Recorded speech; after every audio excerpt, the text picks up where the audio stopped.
പറമ്പിൽ ബസാറിലെ Hitachi ATM തകർത്ത് പണം കവരാൻ യുവ എഞ്ചിനീയറായ വിജേഷിനെ പ്രേരിപ്പിച്ചത് റോബിൻ ഹുഡ് ഉൾപ്പെടെയുള്ള ചലച്ചിത്രങ്ങളെന്ന് പോലീസ്.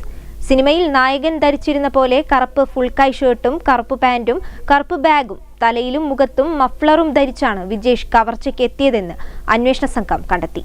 കടം വീട്ടാൻ കവർച്ച ആസൂത്രണം ചെയ്യുകയായിരുന്നു. 42 ലക്ഷം രൂപയുടെ കടബാധ്യത തീർക്കാൻ ATM യന്ത്രം കട്ടർ ഉപയോഗിച്ച് തകർക്കാൻ ശ്രമിച്ച യുവ എഞ്ചിനീയറുടെ മോഷണ ശ്രമത്തെക്കുറിച്ച് അന്വേഷിച്ച് പോലീസ്.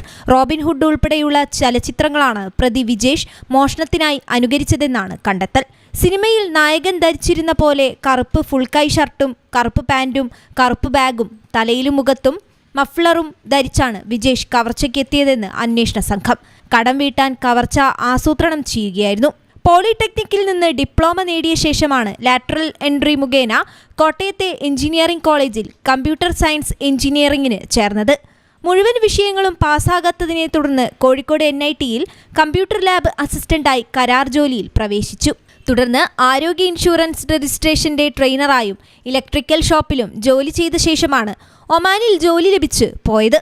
അവിടെ നല്ല വരുമാനം ലഭിച്ചു വന്നിരുന്നതിനിടെയാണ് കോവിഡ് വ്യാപനത്തെ തുടർന്ന് ജോലി നഷ്ടപ്പെടുന്നതും നാട്ടിലേക്ക് മടങ്ങുന്നതും. തിരിച്ചു നാട്ടിലെത്തിയ ശേഷമാണ് മറ്റ് 2 പേരോടൊപ്പം മഞ്ചേരി കേന്ദ്രീകരിച്ച് ഒരു ഷെയർ മാർക്കറ്റിംഗ് സ്ഥാപനം ആരംഭിച്ചത്.